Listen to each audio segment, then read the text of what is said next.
WRKS Pickens Jackson. Hey, what do you say we sing a driving song? There's not going to be any singing around here. Just real sports. On the afternoon drive with Jake Wimberly. Oh, this is going to be sweet. And it's all right here, right now on ESPN 105.9 The Zone and online at thezone1059.com.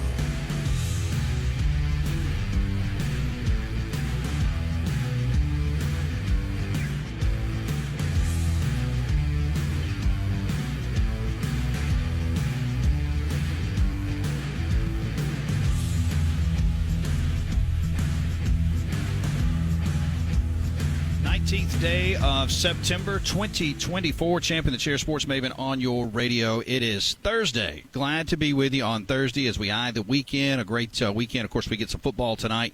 A lot of football tomorrow, high school and college, and, of course, the National Football League coming up this weekend. We are brought to you by Ameristar Casino. Get out. Play today at Ameristar Casino as Keith Hardy will join us tomorrow. Kicking it with Keith, courtesy of Ameristar. We'll have the Saturday morning tailgate show for you Saturday as you get ready for another great weekend of college football. We'll give you WIMS winners today, maybe, for sure tomorrow, maybe today, as you can take those and go make a little money at Ameristar Casino as well. Beef hit 7 out of 8 last week. I don't think any of those were WIMS winners. Those were his winners. Maybe he can hit that 8 out of 8 coming up this week and not pay anybody a dime for putting a ticket in for him. 601-885-3776. That is the Cowboy Maloney's text line. Make your house a home today with Cowboy Maloney's 13 locations around the state, online at cowboymaloneys.com. And, of course, you can always call us 601-897-1059. That is the Malone Roofing caller line. ecmalone.com is the website. 8337 Malone. Commercial residential roofing done right with Malone Roofing Services. And we are on X, brought to you by Clinton Body Shop. And, of course, 2 locations in the metro, Clinton and Richland, OEM factory certified, all the manufacturers you trust with Clinton Body Shop. We are in Flowood today, the 21st Annual Mayors Cup Benefit Golf Tournament, benefiting the Mississippi Fellowship of Christian Athletes. And we're sitting right here just off the course. A little hot today, but that's all right. We got a nice little tent, and the breeze will be here till 5 o'clock, as, of course, on Thursdays, as always, off to do coaches' shows for high school football. We'll have, let's see, coming up here in the next segment, we'll be talking about the FCA with State Director Kyle Higginbotham. Also, Daniel Lang with the Flowood Chamber will join us. Sean Rackey, the golf pro here at the course, and Janet O'Reilly will join us at 4:15. We will have Kelly Ford 4:30 to 5 o'clock as we'll be talking analytics. Beeve, how in the world are you, sir? Hey, if you got out here, you could get some sun on the head that you've got that's bald. Well, I hear that it's easy to burn it, though. The fine line. It's what they say with a bald head. You know, knock on wood, I've not had a bald head since I was a baby, like literally a child, like an infant child. So I don't know. And I burn anyway, so I'm sure if I had a bald head, if I was out in this sun, it would be as red as an apple. I still say it's time. Okay, so you're what? Like, you're 56, right? You know, I'm close enough that I think you could probably say that. So you tell me that you haven't been bald since you were a baby. I feel like it's time to try it again. So you think I should just shave my head? Yeah. You know, if I was younger, I would do that, but I'm at the age now, I'm scared if I shave my head, this may not grow back. No, it'll come back. You said this is growing back a lot faster than I thought it was going to. So, and you're not really 56. We're only a few years apart. So, yeah. Yours will come back. Don't worry. Do it. Hey, do you have any winners? Have you picked out an 8-game parlay for this weekend? No, I haven't. I don't know if I'm going to this week, but if I do, like I said, maybe I should settle it. Maybe I should settle back at 7. Maybe 6. Maybe ditch the motto that, hey, why win 9,000 when I can win 90,000? Yeah, I mean, get it in increments. I mean, so like if you played 10 weeks and won 9,000 a week, you get 90,000. So you still get there. It just takes a little longer. Yeah. So a lot to get into. Arkansas Athletics Director, they want 10,000 households across the state of Arkansas to give $100 a month to get them in the NIL game. Beeve, what would you say to your athletics director at State College, wherever that is, if they sent you a letter and said, hey, won't you just give $100 a month? Like, let's set up a payment plan. Would you do it? No. Well, that's what Arkansas their athletic director wants. They need 10,000 households across the state to give them $100 a month. So, if you kind of do the quick math on that, and, let's just say they hit pay dirt and got 10,000. Let's see, 10,000 times 100, they would make $100 million. So, they're trying. I see what they're doing here. But Arkansas obviously has some heavy-hitting givers. They're just trying to get more and more money, as most people are. SEC explosive offensive plays, 20-plus or more national ratings going into the weekend. Ole Miss number 2 in the country. They are number 2 in the country in explosive plays, which they categorize at 20-plus yards or more. Arkansas, believe it or not, number 5. And I say believe it or not because it's Arkansas, but remember who is calling plays there now. It's Bobby Petrino. Auburn, as bad as they have been in Jekyll and Hyde, number 5. Also Tennessee, number 5. Tied there, 3 SEC teams. Texas at number 10. Alabama at 13 in the country. Georgia at 31. Florida 61. Mississippi State this weekend coming in at 93rd. You got LSU at 61 along with South Carolina, and then Texas A&M at 82, tied with Mississippi State. Missouri at 93, which is kind of surprising considering the offense Missouri had coming back. Vanderbilt, Oklahoma, and Kentucky fall in the rear at 105, 115, and 122. Speaking of gifts, Mississippi State, Beav, I don't know if we talked this into reality yesterday. Some sports talk radio hosts would say that they did, so I think I'll say that we did. Mississippi State, after yesterday, people whining, and I just said, somebody's got to give. Somebody's got to step up. Somebody's got to give money. They receive an $8 million pledge to the athletics to advance the mission of delivering exceptional competitive resources that will uplift the Bulldogs football program. The family that donated the money wishes to remain anonymous. It's the second largest commitment in program history. So, B, can we take credit for this yesterday because we were talking about it, and do we deserve a cut in the money in honor of your bet slip? Finder's fee? Yes. Yes, I think we deserve a finder's fee on that. Texas coach Steve Sarkisian announces that Arch Manning will start versus Louisiana Monroe this weekend, and Miami, the Hurricanes. They're a 17-point favorite versus South Florida.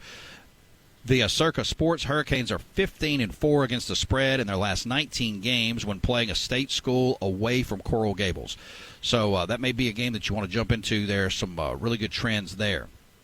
Also, staying with the NIL game, Ohio State wide receiver Jeremiah Smith is the first college player to ink an NIL deal with Red Bull. On3 has valued his evaluation at $1.1 million. And staying with some positive news from Mississippi State, former Alabama safety Tony Mitchell has committed to Mississippi State. Mitchell is currently on the roster at East Mississippi Community College. And speaking with Mike T. Singer, South Florida Athletics Director Michael Kelly discussed how the Bulls are setting themselves up for the future of college football. All right, Beav, you remember it was Central Florida forever. Central Florida wanted to be a part of the dance. They didn't want to be the Big Three in Florida. It was the Big Four. Well, here comes South Florida. Quote, we are Power Four in everything that we are already doing. So South Florida is trying to get flex their muscles just a little bit. And of course with Texas taking on Louisiana Monroe this weekend, I feel sorry for Louisiana Monroe. Louisiana Monroe defensive coordinator Ernest Hill on Arch Manning in the matchup this weekend says, quote, we all actually have some kids on our team here at Louisiana Monroe who played against him in New Orleans in high school. And a couple of guys, they've already beat him. So, we don't fear Arch Manning too much. Beaver, what say you? Rest in peace, Louisiana Monroe, right? Yeah, you're Louisiana Monroe. You can't. I don't care if it's Arch Manning or who. You can't talk trash about anyone, especially though Arch Manning in Texas. It's not going to end well. It's not going to end well. Hey, we are brought to you by Clinton Body Shop, 601-924-2159, OEM factory certified. All the manufacturers you trust with Clinton Body Shop. They're over in Richland as well, 601-932-0459. And, of course, ClintonBodyShop.com, certified by the company that made your car to repair your car with OEM factory parts. We're in Flowood today for the 21st edition of the Mayors Cup. We got to take a timeout. We come back. Kyle Higginbotham, State Director for the FCA, will be on your radio. Back in a bit. Turning to sports. With Jake Wimberly on the afternoon drive. One of the last pure pleasures I have left in my life. Yeah, maybe you ought to get a life first, okay? On ESPN 105.9 The Zone and online at thezone1059.com.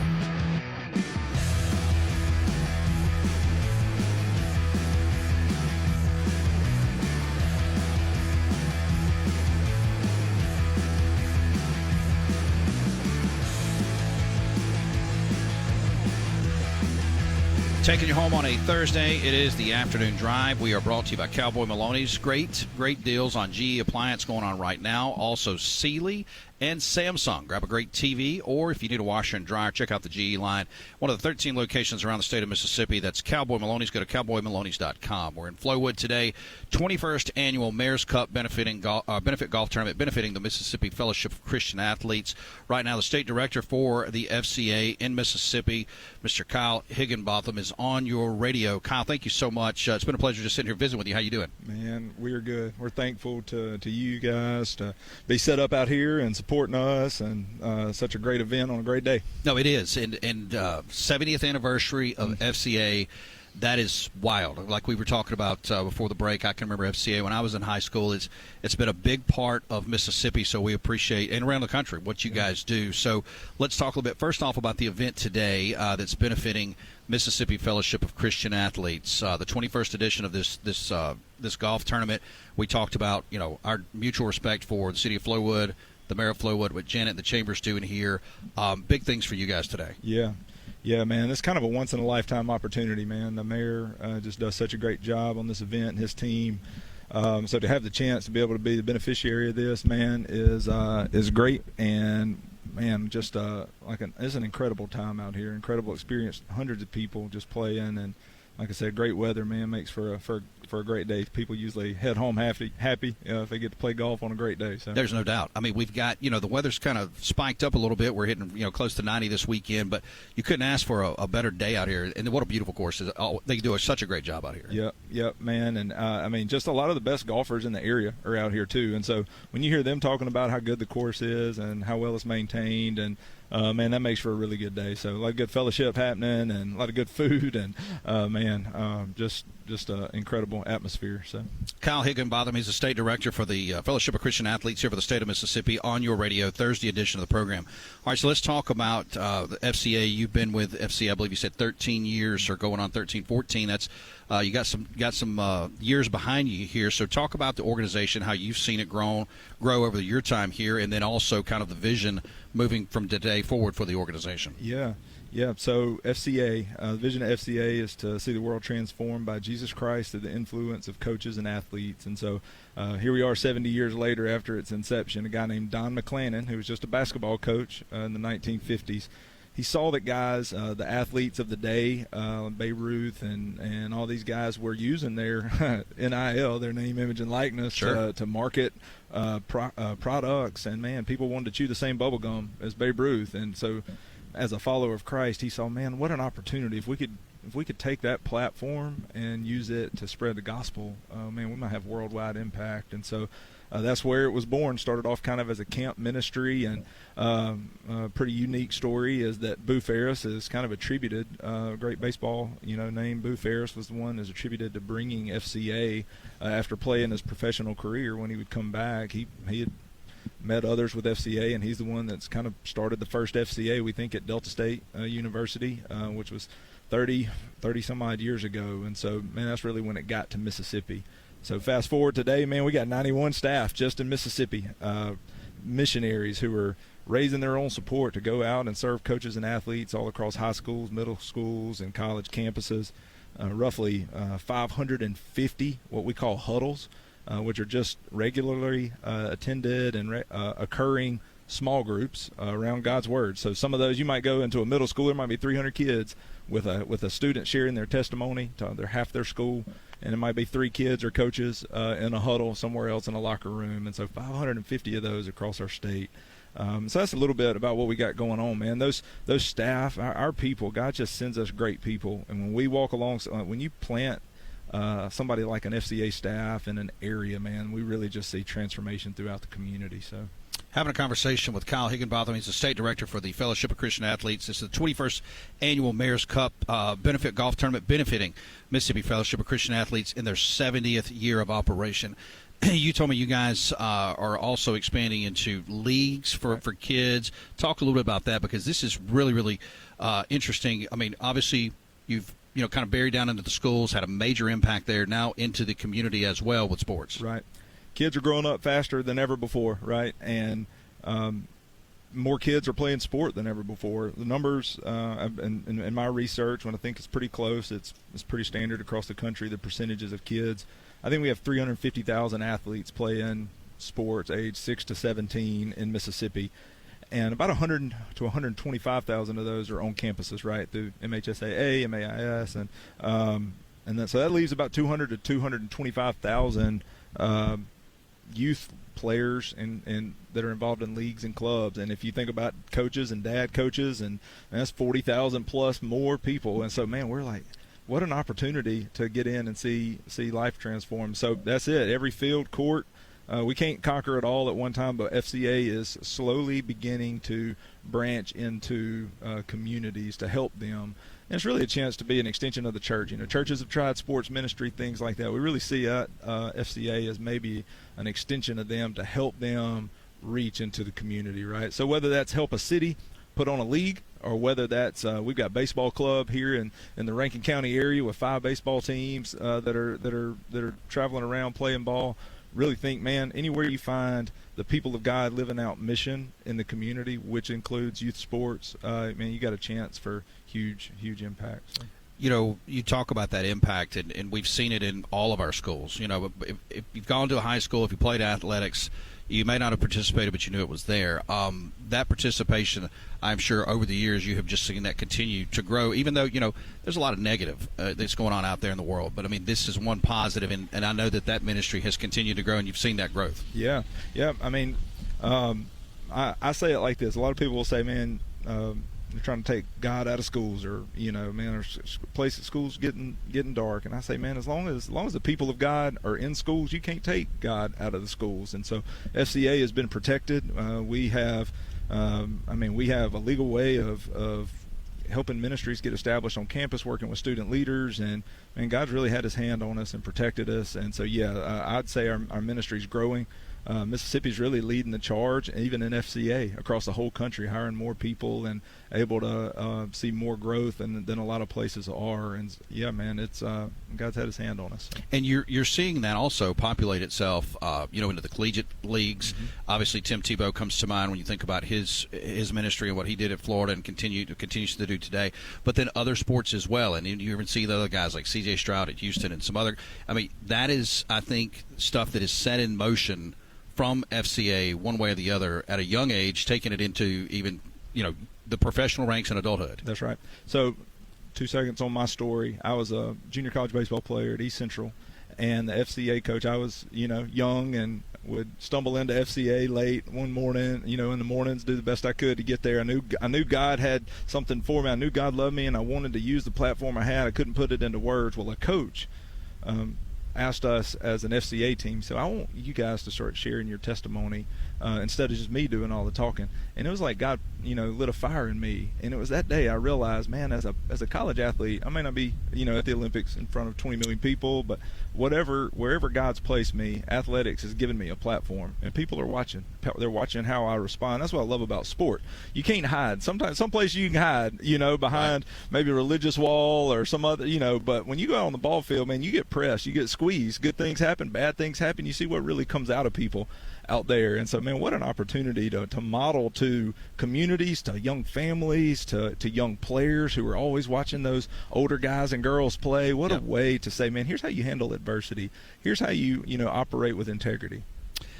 Couple minutes here, last thing here, and I appreciate you joining us today. If you've got a person out there, maybe a coach, maybe a dad, maybe an uncle, it could be a mom, anybody that's listening that maybe thinks, well, I want to get more information about FCA. I might want to get my kids into this. How can they do that? Yep. So our website is MississippiFCA.org. Really easy to find. There's going to be a staff within some kind of short driving distance from people. We got some areas that aren't as well staffed yet. We're praying God would move us into some areas like that. But man, somebody's gonna come see you if you got stirring in your heart, and you want to, whether it's a coach who wants to be equipped to use the platform they have on a campus. Man, FCA staff love to come alongside and help. Or if it's a youth league or coach, man, you can get online and look at our website, get in contact with us, and we'd be glad. That's what my hope is. It's not that FCA even creates these great leagues and clubs. It's really, man, we want to come alongside coaches and athletes who are already doing it, and we want to make, man, hey, let us help you, let us equip you to walk this calling that God's put out on your life. You've got a platform, coach and athlete. Let us help you do that. Kyle Higginbotham, State Director, FCA. It is the 70th anniversary of the FCA this year. 21st Annual Mayors Cup benefit tournament benefiting the FCA. Kyle, thank you so much, man. It's been a pleasure. Man, it's been a pleasure for us, and we're thankful that you come up and come out, man. Glad to be here. We got to take a time out. We're brought to you by Ashley Highway, Crowlake Realtors, 769-226-3782, Facebook.com/Ashley Highway Realtor if you're looking to buy, sell, or relocate. Back in a bit. It's time to get Back in the game. with Jake Wimberly and the Afternoon Drive. That's entertainment. On the station that specializes in the Mississippi sports you love. Now we're talking. Live and local on ESPN 105.9 The Zone and online at thezone1059.com.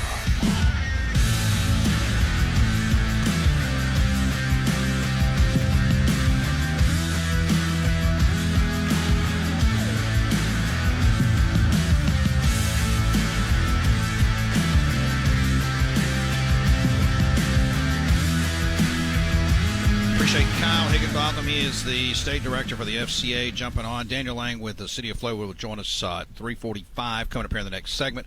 We are brought to you by our friends at Williams Newman Williams. When you need a win, car wreck, truck accident, nursing home neglect. Online at WNWlegal.com. And we are brought to you by our friends at Ameristar Casino. Beeve, anything on your end we need to get to? Yeah, we got a few texts. Let's see. First, Louvier. He's talking earlier. You're thinking about shaving your head. Yeah. And Louvier says, men over 50. I've successfully convinced some that you're 56 now. Apparently. Men over 50 have a limited amount of hormones. You want to use yours growing hair, that's your business. I'm bald because I direct mine elsewhere.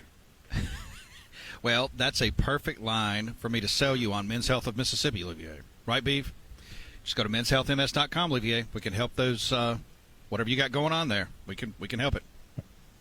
Joel says, with the contribution of $8 million that MSU Athletics just received, has Dak Prescott ever given to his school? Have no idea. I think a lot of times, sometimes when athletes give, about it, and sometimes they do it privately. I have no idea. Beaver, have you ever heard of? Dak very well could have it. Dak could have given a ton of money. I have no idea. Do you know? No, yeah, it's not something I've heard, but I wouldn't be downright shocked if he has and kept it private. I don't know.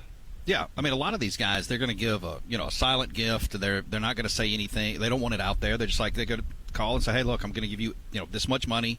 You don't even have to put it out there. Just put it towards this or put it towards that, and we don't ever hear about it. So just because you haven't heard about it doesn't mean that it hasn't happened. Unnamed texter says ULM, because you were talking earlier about they're apparently talking trash about Arch Manning and Texas, which is just a horrible idea. It is a horrible, horrible idea. It's a really bad idea, and this person says ULM isn't playing state. They can't say stuff like that. That's true. Yeah, look, Arch Manning coming back to the state of Louisiana, his home state, to start a college football game. Now, this is not if it was down at LSU, this would be a huge story. Louisiana Monroe, not so much. Probably just was going to swing in, win a football game, and walk out. Now, if you missed it, the defensive coordinator for Louisiana Monroe said in a press conference today or yesterday, a lot of these guys played against Arch in high school. They beat him in high school. They're not intimidated. So do you remember, Beaver, when Arch came out of high school and a lot of people tried to convince the world because Arch played for a 2A academy in Louisiana, he played nobody and he wasn't any good? You remember that? Mm-hmm. Can we get by that now? Have we proven that to be false? I'd say he's good, but what we saw was still against UTSA. True. and he's going against ULM. But yeah, I don't know that we can really go back to Isidore Newman days. Yeah. I mean, he's got a much better roster around him at Texas than he did at, was it Newman High School, as you said? Yeah. What else you got? And one from Res Dog here. He says, Jake, thanks for your generous gift to MSU Athletics. Oh, you're welcome. But, again, that wasn't me. I will keep my amount silent, much like Dak Prescott. Of course, we'll get a lot of high school football tomorrow. Real quickly, the Mississippi Gridiron Top 10 is out. Hey, Beav, did Chris drop those Rice Krispie treats off yet? Of course he didn't. I forgot all about that. Yeah, he was supposed to drop us off some Rice Krispie treats. Chris, if you're listening, we need those Rice Krispie treats. Louisville, number one after last week's, kind of upheaval. Brandon lost last week. Oak Grove lost last week. Louisville gets to number one at 3-0. They beat Columbus last week 50-13, and they will play Starkville, number 5 Starkville, tomorrow night. That should be a good one between Starkville and Louisville. Starkville has moved to number 2. They were number 5 last week. They're number 2 this week. So you got a 1-2 matchup in the Golden Triangle. Game of the week in the state of Mississippi, Louisville and Starkville.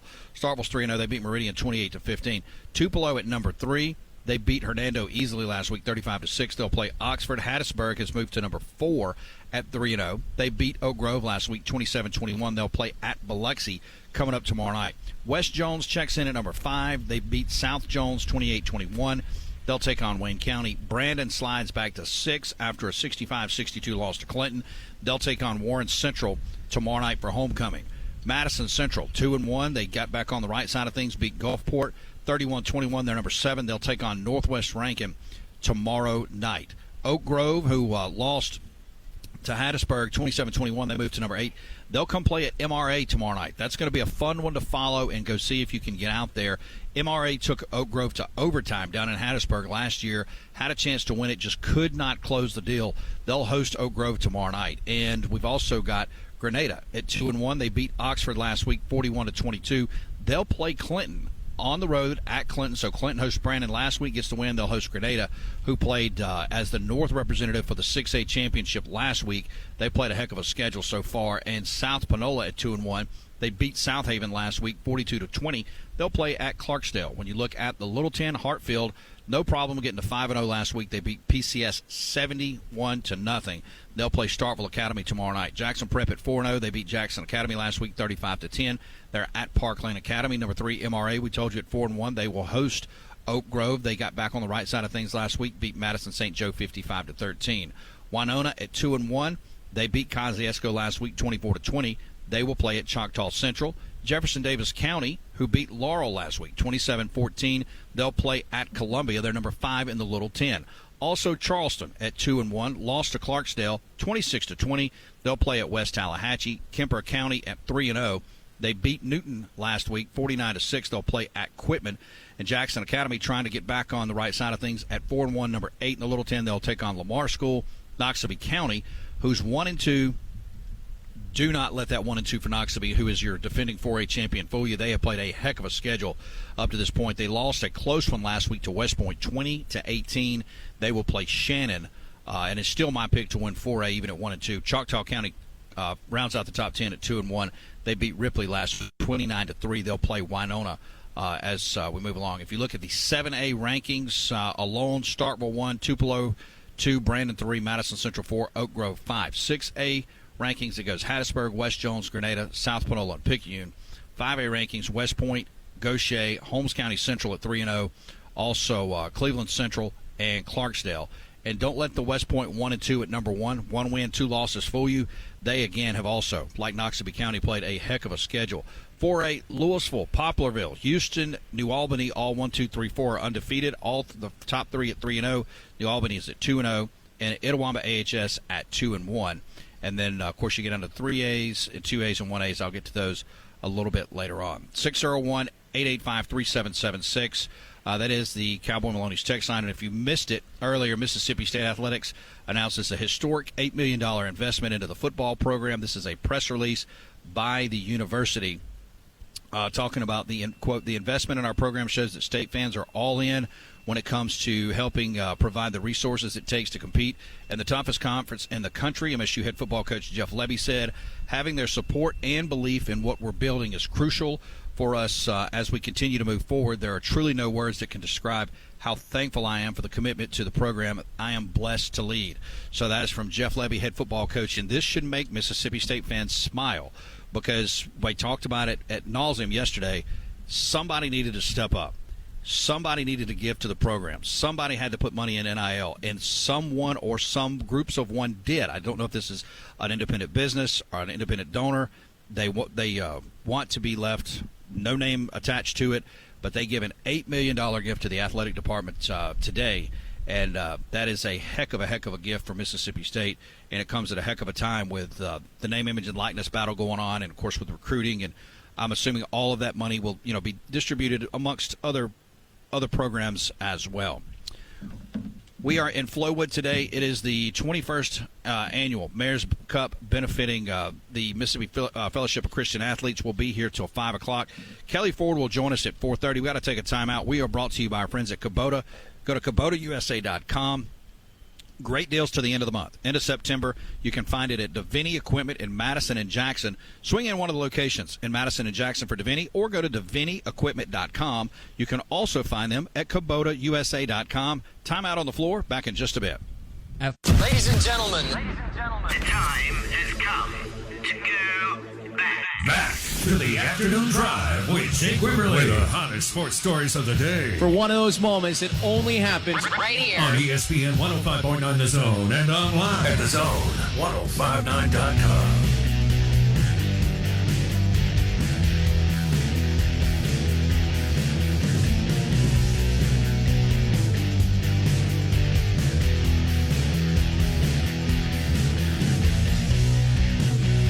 We are brought to you by our friends at Boykin Contractors, 601-951-7336. And, of course, you can call or text Bryce and his team today.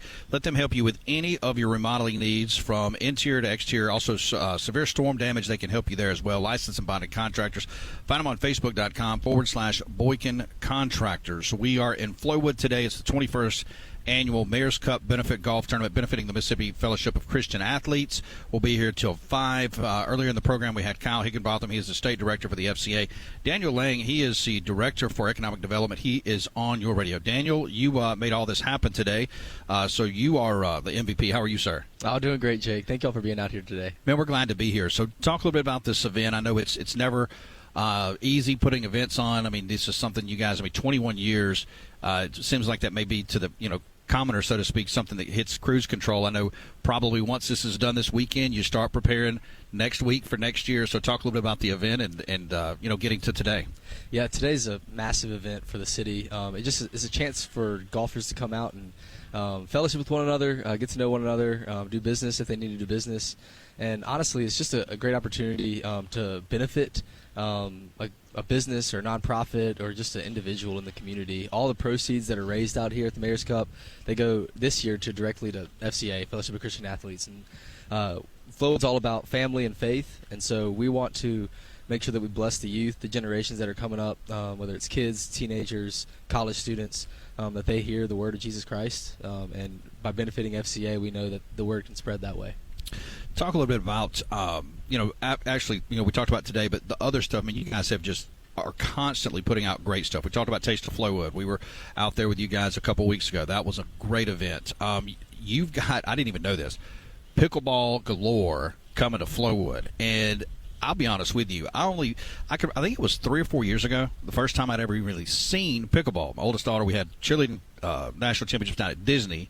Went down there, a little place we stayed. There was little half courts, and I saw some older people out there playing. I thought, well, that's kind of cute. I said they have shrunk the tennis courts for older people. Had no idea. Now somebody said, no, that's pickleball. It has grown so big. It is crazy, the crave for it. Absolutely. It's really incredible to see the growth. It's the fastest growing sport in the U.S., and all ages can play. I know a lot of young kids, whether they're in elementary school, they try and get out there at Winter Circle Park where the current pickleball courts are, all the way up to the retired folks that want to do something on a Monday morning, they can. So we saw that need in the community. We heard from the public, our leadership, the mayor and the aldermen, They did a great job. They do a great job of listening to feedback from the citizens, and they really took the bull by the horns and said, well, if we're going to do something, we're going to do it right. And we're currently constructing 18 new pickleball courts that are going to be lighted next to the YMCA at Liberty Park. There'll be new bathrooms out there. There'll be a playground for small kids, and there'll also be more parking. So it's going to be a great facility. We're working on getting connected with USA Pickleball to host professional tournaments possibly, and also just tournaments for the community. But it'll be free for the public, first come, first serve, unless you want to play in a tournament probably. Well, you just answered my next question because I was sitting here thinking, okay, how many? You said 18 courts. 18 courts. So that's kind of with the craze as it is it mass hysteria just to get there? But like you said, first come, first serve, and then the fact that you guys are actually bringing a circuit through here. I can't speak for the MAIS or the MHSA when I say this. This is my opinion. I would assume this becomes a sanctioned sport at some point inside high school circuits. It may be in other states already. But the fact that you guys will have the facility, you're already looking ahead to tournaments and sanctions, and for the general public. I mean, it's crazy. The sport is just never would have dreamed this. Right, exactly. And that's why we want to be prepared if that time does come, so that there are opportunities for those where we're ahead of the curve. And also, we've recently heard that the Olympics are potentially looking at it. I'm not sure how true that is, but we just want to be prepared for the future.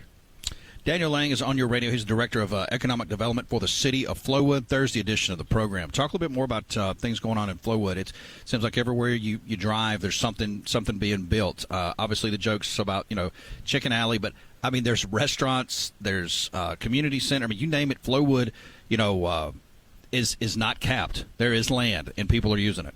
That's exactly right.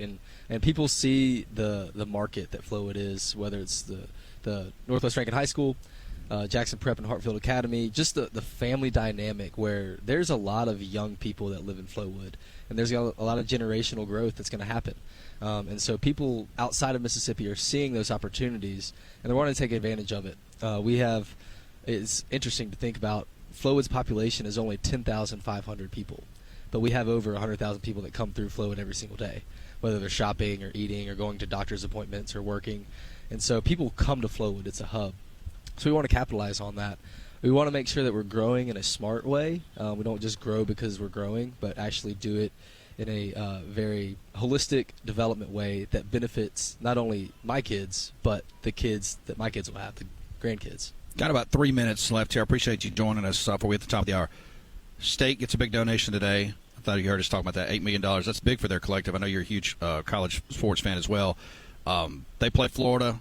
Ole Miss, obviously, at home this weekend. I asked you, so who's your favorite team? You said, hey, I'm literally a Mississippi guy. I want to see everybody win. Your thoughts on the weekend and the two programs? Yeah, I think Ole Miss will do really well against Georgia Southern. I'm curious. I don't want to say it's a trap game, but I think Georgia Southern may put up more of a fight than most people think. So I still obviously think Ole Miss will win, but you want to put that away early. But then for State and Florida, that one's I think whoever is bought in in the locker room. I think Coach Levy, he'll do a great job buying the players in, and this could be a turning point for the season for State. If they win against Florida, that could give some momentum for the SEC play in the future. And if they have some leaders in the locker room, they can get the job done. Who's the best team in college football in your mind? Honestly, I think Texas potentially. I hate to say that right now, but I think they have depth. Obviously, with Arch Manning, they have a quarterback. They have two quarterbacks that can lead and win games, and so in the long haul for the season overall, I think Texas is a strong contender. Also, I want to make sure before I get out of here, I want to make sure we're talking Legacy Theaters, what's going on there. I know we're doing some stuff with you guys there as well. Great theater. Putting out UFC fight nights, also family nights. Talk a little bit about Legacy and the kind of the rebrand there. Yeah, Legacy's done an amazing job with their rebranding. They cater to unique movies that are made in Mississippi. They want to not just be your regular old movie theater. They have, obviously, they redid the chairs and everything, but they really want to cater to the local population. And what is the local population into? It's like, well, Mississippi-made movies are good. You could be UFC fighters. We've talked about having college football games on. And having parties out there. So they're really in tune with what the community is looking for, and we're excited to see the growth that they're going to have. If anybody's got any questions or about, wants to see kind of what's going on in Flowood, where can they find it? Yeah, they can find it at cityoflowood.com.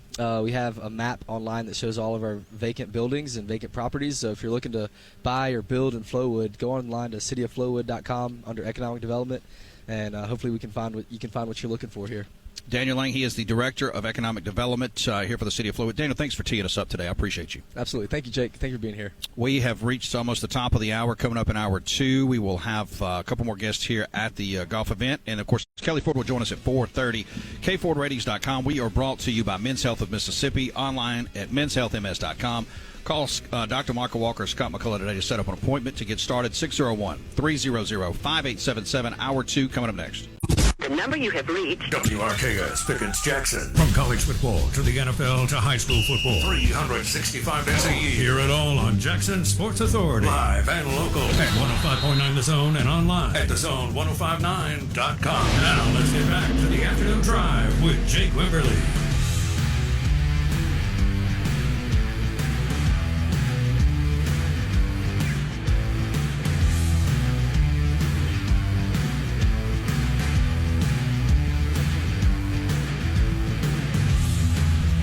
Hour 2 on your radio right now, brought to you by our friends at Mississippi Legends Grill. And, of course, right here in Flowood, just go north of the course here. Go see George and the team, corner of Castlewoods Drive and Lakeland Drive.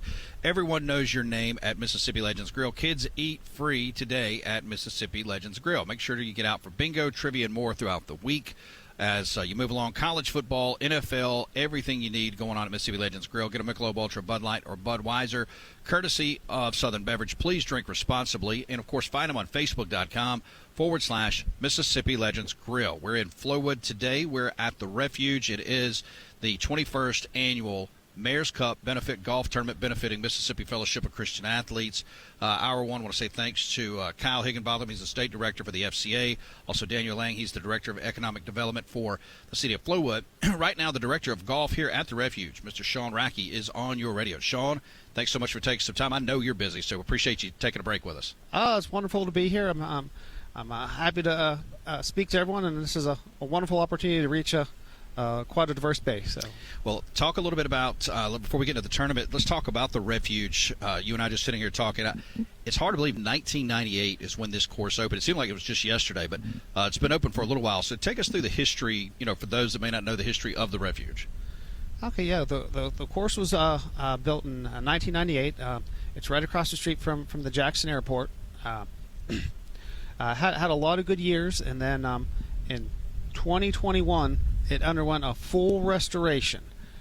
So they resurfaced the greens, brand new bunkers, new cart paths, they widened the fairways, and of course built the beautiful Sheraton Hotel and Convention Center directly on property. So it's an absolute wonderful relationship. No, it is. When you talk about the course, and of course it looks amazing, especially from where we're sitting today. We know about everything in the hotel that Sheraton offers, a lot of conferences that we come to out here, obviously the rooftop bar, the restaurant and such. So it's a great marriage, I think, for what you're looking for in a resort like this. Oh, yeah, it's absolutely wonderful. I mean, just a little bit more about the background. Okay, the Refuge is owned by the city of Flowood.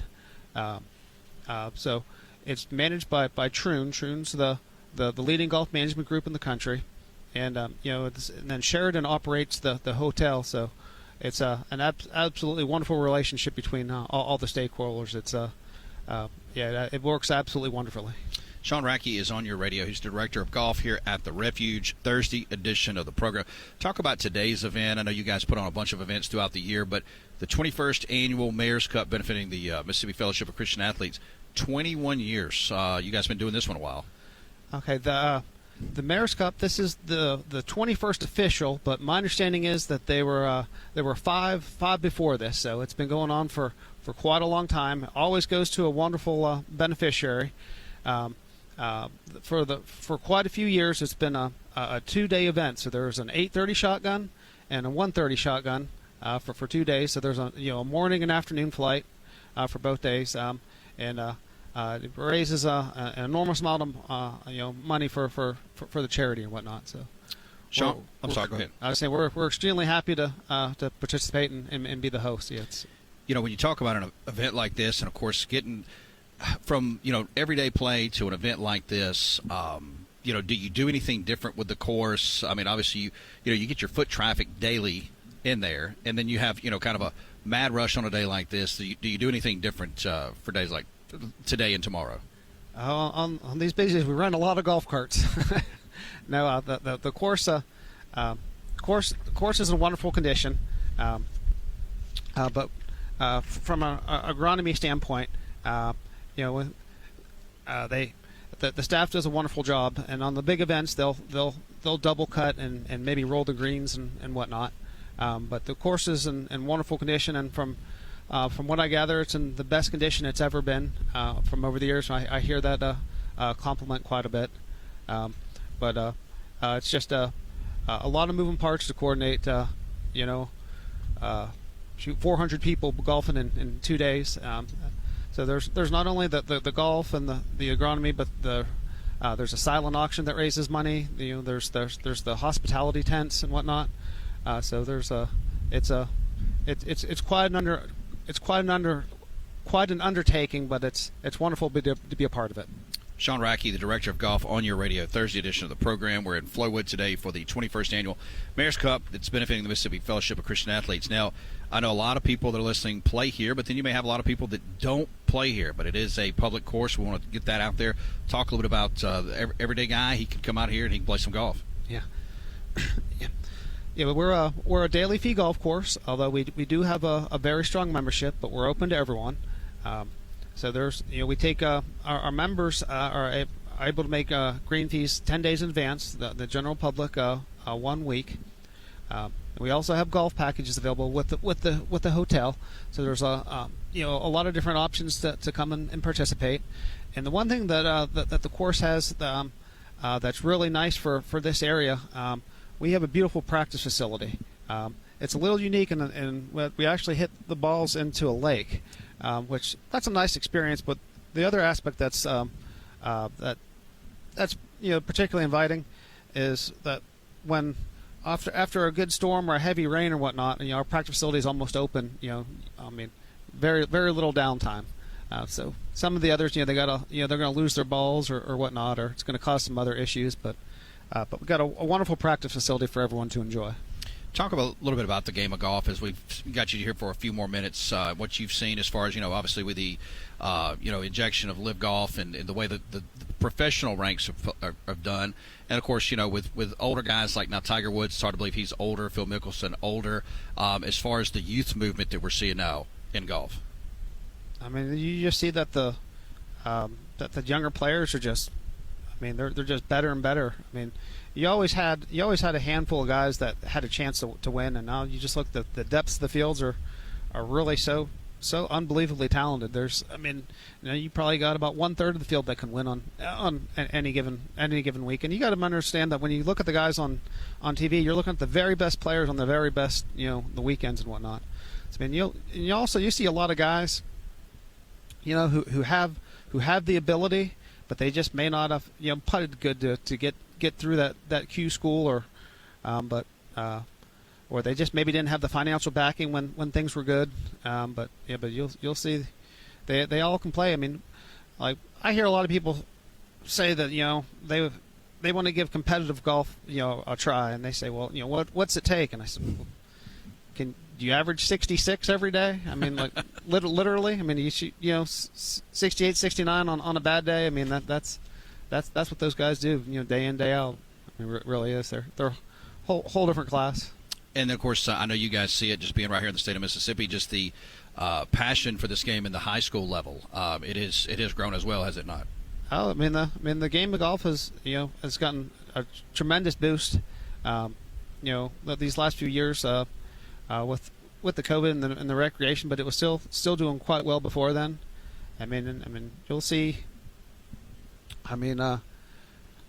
You'll see Andy Ogletree. I'll use him as an example. He was from just outside Union, Mississippi, and he won the USAM a few years back, and he's out playing the tours competitively. So lots of good things happening. Well, look, I appreciate your time today. Before I get you out of here and get you back in there, I know you got stuff to do.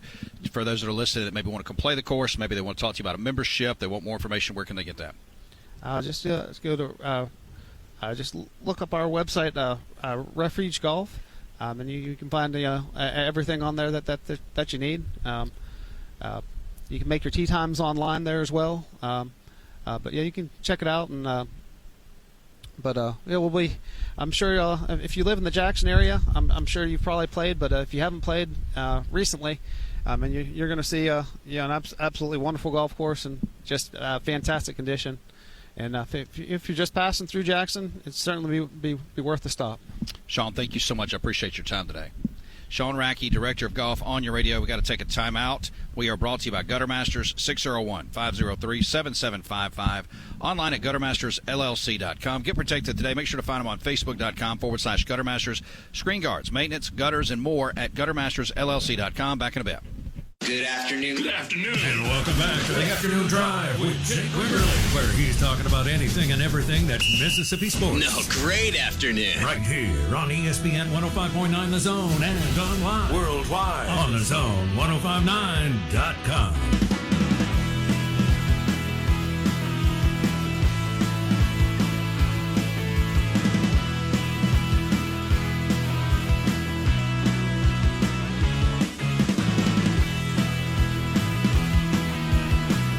Brought to you by Martin's Downtown, also Martin's in Livingston. Make sure you get out to Martin's and enjoy a Michelob Ultra, a Bud Light, or Budweiser, courtesy of Southern Beverage. Do it responsibly. Get an appetizer, a meal at both locations. Also grab football on the weekends. You can get happy hour specials, lunch specials, and more at Martin's Downtown, also Martin's in Livingston. We'll have Kelly Ford, K-Ford ratings coming up here in the next segment. We are out in the city of Flowood. We're actually at the Refuge today for the 21st Annual Mayors Cup that benefits the Mississippi Fellowship of Christian Athletes. Right now, Executive Director of the Flowood Chamber of Commerce, Janet O'Reilly, on your radio. Janet, they running you crazy out here. How are you? I'm fantastic, and I feel really blessed. This is my second time to be on the air with you, so I feel like I'm a reoccurring guest at this point. Twice becomes a pattern, so you are. Meet you next week, right out here. Absolutely. Okay. We'll be right out here. Busy day. Talk a little bit about this event. I do want to talk Flowood. I want to talk legacy and a lot of things going on here in Flowood, but just a wonderful event today. We caught up with Kyle Higginbotham with the FCA in hour number one. Everybody seems to be having a great time, great turnout, great event. It's a wonderful event. This is our 21st year of hosting this event, and the mayor always does such a great job of picking our local charities and knowing how we can make an impact. But the teams who come out, I think that's the most relevant part of this. You have all of our business owners that really take a day, and they're not just here for the golf. They're here for the cause. And so there's a silent auction that takes place where people can just come in and bid on items, all to benefit the beneficiary, which is Fellowship of Christian Athletes this year. And they're a wonderful organization. We're so proud to have them headquartered, our state director, right here in Flowood.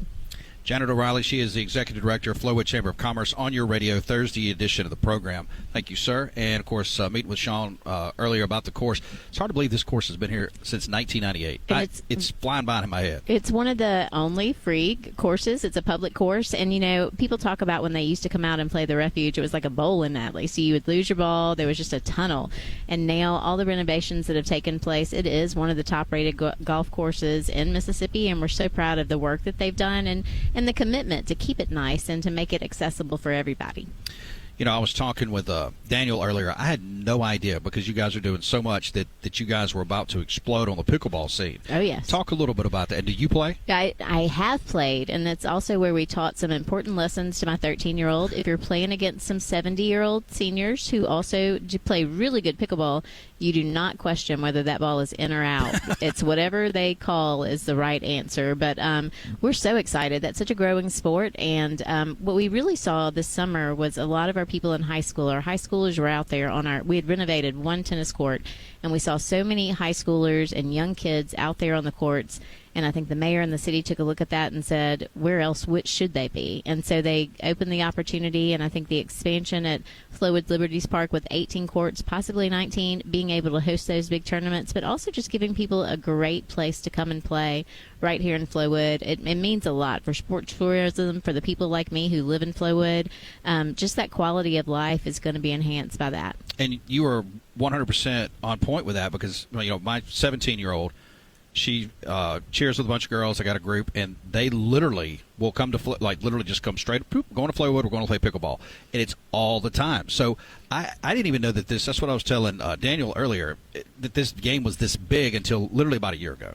Well, and I've traveled to other places with soccer tournaments, and I've seen other tournaments come in. It can be a great impact to the city. Of course, we want them to go eat at all of our restaurants and stay and play here in Flowood, but being able to offer just a state-of-the-art sports recreation complex is important, and I know that's a priority of the city and our leadership here. They really want the quality of life to be very high in Flowood, and that's what you see for every resident here, but also the people who visit. We want them to come away and know that Flowood is a great place to live, work, and to play. And we say it's good, clean fun in Flowood is one of our taglines. So it is. It's good, clean fun for our kids to be able to have somewhere to go and play, for our seniors to be able to come and play, and we can't wait to see that expansion. It's going really fast. I think we'll see those courts at completion soon. Janet O'Reilly, she's Executive Director, Flowood Chamber of Commerce, Thursday edition of the program. So, let's talk legacy. We were talking with Daniel about that.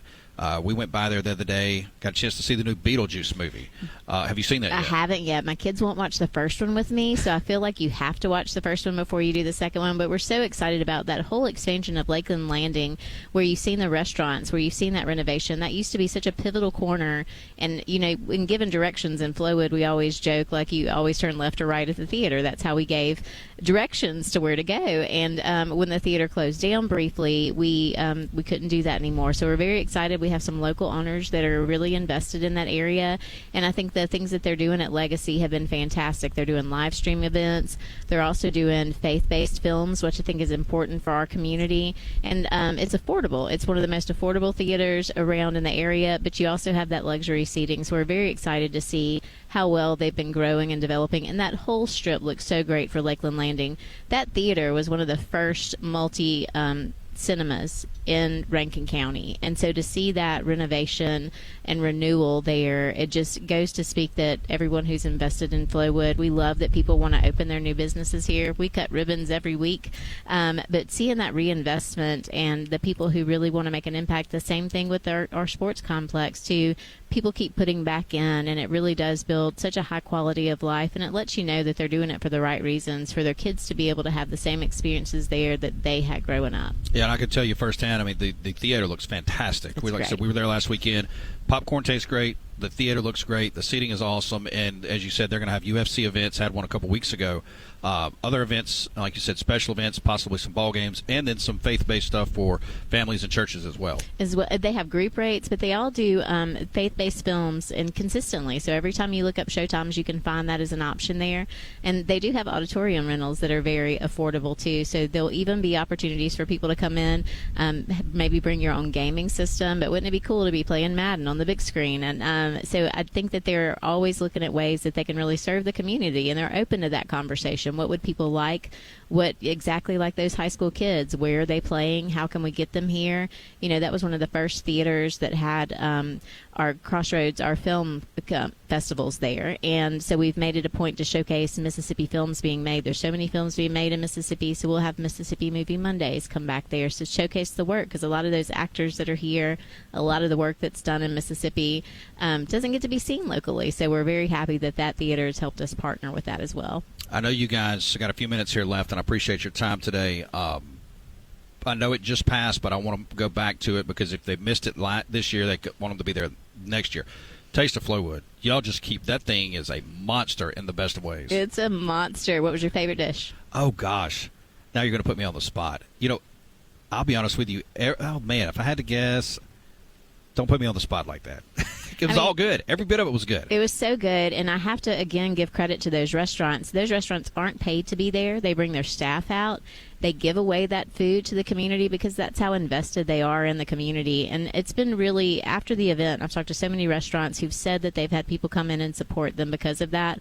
But I've said the work is not done. In order for us to have events like that, we need you to go eat at our restaurants. We need you to support those restaurants who are out there for all the right reasons, just to support the community. And it was a huge success. We had over 40 restaurants out at the Waterpoint development, and a lot of people have a lot of favorites, including like Outback just comes and brings like the steak and the chicken. I was just fixing to say they had the biggest spread. I mean, they really did. And you know, I know they've been around for a long time, but they kind of took the bull by the horns out there and said, you know, we're going to put our stake in the ground right here, and they did for a big setup out there. And Waterpoint was such a great host. That was the first time that we had that event, so you'll see some improvement next year, but they do want us to come back. And, again, over 40 restaurants, over 800 people, but there's always those events that we'll continue to do just to showcase all there is to offer here in Flowood.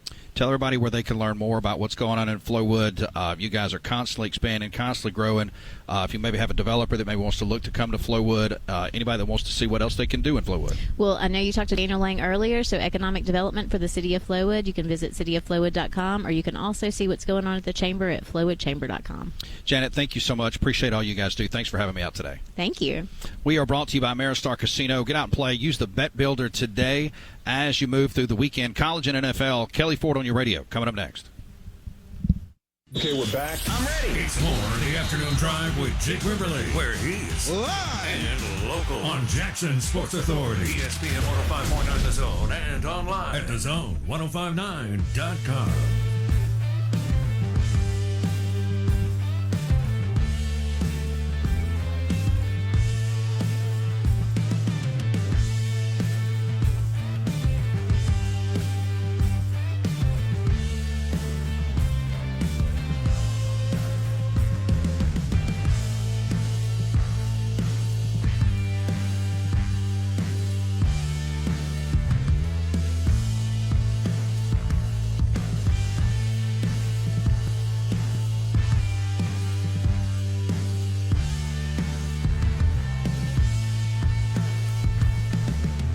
Appreciate Janet O'Reilly, Executive Director, Flowood Chamber of Commerce, jumping on your radio. Kelly Ford now on your radio. As normally on Tuesdays, we got him on Thursday. We appreciate him moving around. K Ford Ratings on X. KFordRatings.com is the website talking college football analytics. Smart football done right with Kelly Ford. Kelly, welcome in. How are you, sir? Hey, Jake. I'm doing well. How are you today? Kelly, doing really, really good as we move into the weekend. Let's get your take on everything before we head in. First, let's go through some of the K Ford ratings, updated ratings coming into this week. And we have a new number one in the K Ford ratings. It's the Alabama Crimson Tide. Yes, Alabama has made the move after a couple good showings here this year. And really, it was Georgia coming back to the pack a little bit following their very tight win over Kentucky last weekend. Alabama is my number one power-rated team, but, Jake, it's important to note that 29.6 is Alabama's power rating. Texas at number 2, also 29.6. So you have to go beyond the 10th place there to break that tie. So I really don't know between those two. You know, my numbers would make it 50-50. Ohio State's not far behind. Georgia, Tennessee. I'd really go all the way down even to Ole Miss at number 6 for some of your listeners here who are Rebels fans. I think you can make the case that any of those 6 teams could be the best team in college football. Kelly Ford, K4 Ratings on your radio, KFordRatings.com. And, yeah, when you look at Alabama at 29.6 on the rating scale that you have, down to Ole Miss at 25. I mean, like you said, I don't know if we're going to see this really play out over the course of the next 3-4 weeks, and we'll be able to, I think, have enough data to make a really sound judgment on this. You know, because coming into the year, it was and we see this every year. It's Alabama and everybody else, or it's Ohio State and everybody else, or Georgia. This year, even in Vegas, it was Georgia, Ohio State, and everybody else. This may be, and I know we've said this before, well, it's the more wide open field we've ever seen. This literally may be, in the first year of the 12-team playoff, the most wide open field we've ever seen. It might be, especially at the top, as we're talking about here. I just think, you know, in the last 10 years of the 4-team era, there was always a team, or really, you know, 2 or 3 that had separated themselves from everybody else. We just don't have that this year. And we still might get there, right, by the end of the year. But as things stand currently, it's just not a lot of separation. And that does make it fun. It does make it exciting. And the fact that we do now have a 12-team playoff as opposed to a 4, it's good and bad. Some of the good here is there legitimately could be half a dozen teams that go into that thing thinking, man, we've got a real shot depending on how things break and what upsets we get in other parts of the bracket. Let's go to – we'll get to some of these games. I want to go right here because it's in the ratings. You've got Tennessee at that 5th spot, 25.5. They're just off Alabama's pace by just, 3 or 4, about 4.5 points here. They take on Oklahoma, who's 14th in your ratings at 15.4. They had a move last week up just a little bit, 3 spots, a 1.1 power rating move. Tennessee has got to go on the road. If they go on the road and dominate this thing, can they make a case that they're one of the top 2 or 3 best in the country? Yeah, certainly, and this is a game that I update my watchability scores every Friday morning on the website, so I haven't done this week's update yet, but I think this is going to be the number one watchability score of the week. It's currently at a 9.8 out of 10, so all eyes are going to be on this one. It is Oklahoma's first game as an SEC team in conference play. They do have Tennessee coming to town. Tennessee is, like you said, number 5 in my power ratings right now. I have a 66% win expectancy for the Vols. And I really just think the difference in this game for me, Jake, is the Tennessee defense that I have as the number 9 defensive unit in the country. The Oklahoma offense has struggled so far this year relative to what we expected. The offense right now for the Sooners, number 44. I think that's the side of the ball, the matchup that's going to be the differentiator here. And yes, if Tennessee wins, and let's say they win kind of pulling away at the end, it is very possible, given what we've seen from Tennessee already to this point, having been upgraded 9.5 points since the preseason. That's the number 2 biggest upgrade of any team since the preseason in all of FBS. If they really come out and dominate, it is absolutely within the realm of possibility that this is a team that could find themselves, in the top 2 or 3 of the power ratings next week. Kelly Ford talking college football, Thursday edition of the program. Make sure to find him on K Ford Ratings. That's on X and KFordRatings.com. One of the teams that we're not talking about in the SEC, at least today, that we were all over, and I say we as in the college football world, the one big community, in the preseason was Missouri. They're at 13th in your ratings. What is your kind of take a few weeks in on Missouri? So Missouri is a team that, Jake, and you'll recall we talked about a lot of people in the preseason talking about the Tigers being a dark horse in the SEC, maybe make it to Atlanta, but certainly have an inside track to make it to the 12-team playoff. And for me, Missouri started this year, I think it was number 14, and so they've only moved up a very little bit. They've been upgraded about half a point since the preseason. They're 0.6 points better in the model now than they were in the preseason. So I think the model kind of nailed Missouri as a talent. And the thing that really made Missouri attractive for me as a CFP pick or sleeper would be the schedule that they played. It is the easiest schedule in the SEC over the course of all 12 games. If you look at just the conference slate, it is among the easiest. Maybe Texas has a slightly easier SEC-only slate, but that's what made Missouri kind of that CFP pick for me was their schedule, not necessarily the quality of the team, the high quality of the team. They start the season, beating Murray State 51-0, Buffalo 38-0, and people are saying, Kelly, how have you not upgraded them? They haven't given up a point. Well, neither one of those teams is much to write home about. They did get a test this past weekend against Boston College at home, and they were pushed, and they were behind in that game. Credit to the Tigers. They pulled it out 27-21, and they did get a little bump in the power ratings for that. But it's really, look at their schedule. It's Vanderbilt this week, then they're off. Finally, they get a real test on the road at Texas A&M in Week 6. So Missouri, the path to the CFP is there. I've got a 35% chance to reach at least 10 regular season wins, which is what I think the threshold is for this Missouri team given the schedule they face. So it's there. But I think it's more to do with the schedule that they play rather than the actual, power rating ability of this team.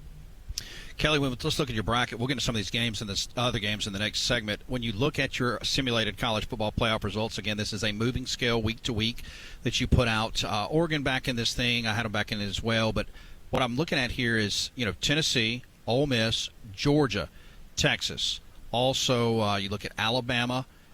That's 5 SEC teams. You could make a case for 6. I know that we said at the beginning of the season, which way will the committee go as far as number of SEC teams? Some said 3, some said 4. It's a guess at this point. It's an educated guess. But the way at least it looks like what's happening in the ACC, what's happening in the Big 12, what's happening in the Big 10, where Oregon's trying to catch their sea legs. Penn State may not be quite as good as we thought. Ohio State's there. USC may be a little better. Does it look like the SEC at least should get the lion's share of these spots? And of course, we won't know until we see how the committee, acts and how they vote. Yeah, for sure. That's the big question mark that we don't know, and we won't know until we see it play out. But Jake, kind of, the way it's been for me since the preseason, and we talk about this every week, is I've continued to maintain that I believe, if not all, almost all of the at-large spots are going to go to teams from the SEC and or Big Ten. Like, to me right now, in my projected CFP based on results to date and then projecting forward with the power rating, I do, as you said, have 5 SEC teams in there. I have 4 Big Ten teams in there. Every single at-large is taken by an SEC or a Big Ten team. When I then simulate what that bracket looks like, Jake, for the first time this year, I've got somebody other than Georgia as the projected champion. It is Alabama, but more notably than that, from a conference standpoint, all 4 semifinal teams in my simulated playoff are from the SEC. That's the first time that's happened this year, and I don't think that's actually going to happen, like how it actually plays out come, January. I don't think the semifinals will be comprised only of SEC teams, but as things stand right now, Alabama, Ole Miss, Georgia, and Texas are the 4 teams in my model that make it to that semifinal round in the latest iteration. So it is certainly going to be an SEC-heavy playoff, and I do expect a lot of SEC teams to advance deep into that bracket. We expanded the bracket, but all we did, I think, is let in more SEC teams to have a chance to win that national championship. Sorry about that. I didn't mean to step on you. You just said, I think we're on the same wavelength here, because you got Ole Miss, Alabama, as you said, and the at least today it just projected in the Orange Bowl Final Four game, Georgia, Texas, and the Cotton Bowl Final Four game. And so what I was just fixing to say is, boy, talk about a gnashing of teeth. You had the 4-team playoff where, a lot of times you had 2 SEC teams living in that thing for several years. They expanded it, wanting, quote, more and more parity. If you got down to a Final Four all SEC, I mean, people around the country just shake their heads and go, I don't know what we do. Jake, how about I say this? It's more likely, significantly more likely, that you have a Final Four of all SEC teams than a Final Four of either 0 or 1 SEC teams, right? So for those that thought this would make it more inclusive, sure, I guess you're getting that because you have more teams that make the 12-team playoff. But if you look at the Final Four from the 4-team era to now the 12-team era, I believe, and time will tell, I believe you're going to see a significantly larger, higher percentage of teams that comprise that Final Four from the SEC in this format than we did previously. Kelly Ford talking college football on your radio. KFordRatings.com is the website. And, of course, you can go to KFordRatings on X. We get back, we'll get into some of the games as we have time on the weekend. We're brought to you by the MHSAA. Go to MISSHSAA.com. Learn more today. Call 601-924-6400. Back in a bit. This is the home of the Chuck Oliver Show every weekday from 10 till noon on Mississippi's live and local sports authority. And where? We're back to Jake Quiverly with the afternoon drive on ESPN 105.9 The Zone and online at thezone1059.com.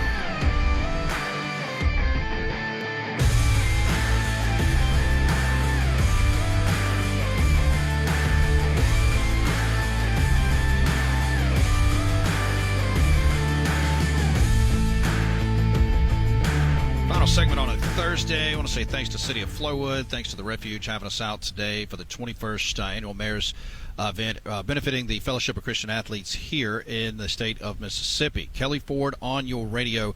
KFordRatings.com is the website. KFord Ratings on X. Kelly, I'm interested. Tomorrow night, Illinois takes on Nebraska, and Nebraska's a 7.5-point favorite. Totals at 42.5. I bring this game up because both teams have quietly moved out to 3-0. Both teams are playing really good defense. I don't know if one of these two teams, is Nebraska back? I think it's way too early to say that. Can one of these teams move into a situation to where maybe they are vying for one of those at-large bids? Your take on this ball game tonight, tomorrow night, Illinois and Nebraska. Yeah, Jake, this is going to be a really big game in the Big Ten. Two teams that we didn't necessarily expect to be where they are. Illinois got a great win against Kansas a couple of weeks ago. Nebraska's had a little bit easier of a start to the schedule, but getting that huge win against Colorado in a primetime game certainly raised some eyebrows for them. So I think it's probably still a little premature to talk about the CFP and at-large spots for these teams. For me, Nebraska needs to get to 10 wins. I've got a 9% chance that happens. For Illinois, they're also at the 10-win threshold. I have a 2% chance that happens. So I still think we're a little ways away there. But both these teams certainly have been better than we've expected. Nebraska's been upgraded about 2 points since the preseason. Illinois, almost 4 points. So my numbers do like Nebraska, 67% chance to win the game. Both of the defenses in this game should be the stronger of the units. Nebraska's defense is top 5 nationally. Illinois is top 25. And then both offenses have struggled in recent years. Nebraska's offense this year much better than we expected coming in. They're now number 70. Dylan Raiola at quarterback certainly has proven to be more than worthy and able to play at that position. And Matt Rule, he's turning around at Temple. He's turning around at Baylor. I had a feeling he'd turn around in Nebraska. I thought maybe we were still a year away, but he is certainly off to a great start. And it's possible Nebraska could be 6-0 coming off of an off week going into Bloomington, an IU team that looks pretty darn good in Week 8. Will not have national implications, could have significant coaching domino implications. Mississippi State takes on Florida Saturday in Starkville. Dogs are a 5.5-point underdog at their place. If Mississippi State was to win this ball game, that would probably seal it. Sign, send, and deliver Billy Napier out the door. Any chance in your mind that happens on Saturday? Yeah, right now, first I agree with you because that would mean that Florida is now 1-3. They are off next week before welcoming UCF to town, a UCF team that's looked much better than many thought coming into the year. So if you are going to make a coaching change mid-season, doing it when you have an off week upcoming typically makes the most sense. You said, what are the chances here? I've got Mississippi State with a 36% win expectancy. So if you play this game 3 times, my numbers do expect the Bulldogs to win it once out of that. So, yeah, so far this year, neither one of these teams having the season that they've wanted. Florida has been downgraded about 5 points in the model. Mississippi State been downgraded about 2.5 points. And for Mississippi State fans, because I know we got a lot in the audience here, I mean, it's not looking good for the season outlook. The offense is number 72. The defense is number 84. If you look at the upcoming games, I mean, it's this week. If you're looking at how can we get, to a respectable win total, you got to have this week, probably got to beat Arkansas in Week 9, certainly UMass in Week 10, and that right there would get you to 4. Are there any other wins out there to be had? Maybe, but it's a tall task in Starkville, and this is going to be a interesting game for a lot of reasons, as you said, this weekend against the Gators. The loser of this game will certainly not be looking forward to the remainder of this season, I would say. Let's grab one more. I think we'll have time for that. Michigan takes on USC this weekend in a big Big Ten matchup. A lot of Big Ten matchups this weekend. USC is a 5.5-point favorite on the road. We saw Texas go into the Big House and win a couple weeks ago. If USC can go in and grab a win this weekend, I think that really puts them in that top shelf of the Big Ten pecking order. Yeah, it really does. USC is a team that my model's been impressed with. Been upgraded about 5.5 points since the preseason. 40% chance now to reach at least 10 wins, which is what my numbers think is the threshold given the Trojan schedule. I've got a 57% win expectancy for USC here, so maybe a little bit tighter than Vegas has it. But I do think something to note that my model doesn't see that Vegas, of course, does. USC was off last week. Michigan, while they were at home, they struggled a little bit to put away an Arkansas State team that I have power rated number 94. Michigan won that game by 10 points. So USC's got the rest advantage. Yes, they do have to go across the country. Michigan is getting the home field here. They're getting that bump. But my numbers do like USC. And if you look at, either side of the ball here, it's strength versus strength. The USC offense, number 5 in the country. The Michigan defense, number 5. The difference, though, might be this Michigan offense has really struggled this year. They're number 66 for me. The USC defense, the best defense we've seen from Lincoln Riley in some time, is now up to number 52. So I do like USC in what's likely going to be, with a watchability score of 9.5, my number 2 most watchable game of the week behind only Tennessee and Oklahoma that we talked about last segment.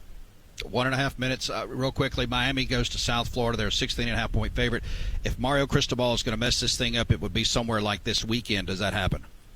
Oh, no, if that happened, people in South Florida would lose it. I don't think it's going to happen. I think Miami's the favorite in the ACC. They're much better than we expected, even coming into the year where I had them power rated, I think, in the mid-teens. They're now up to number 8. I've got an 87% win expectancy.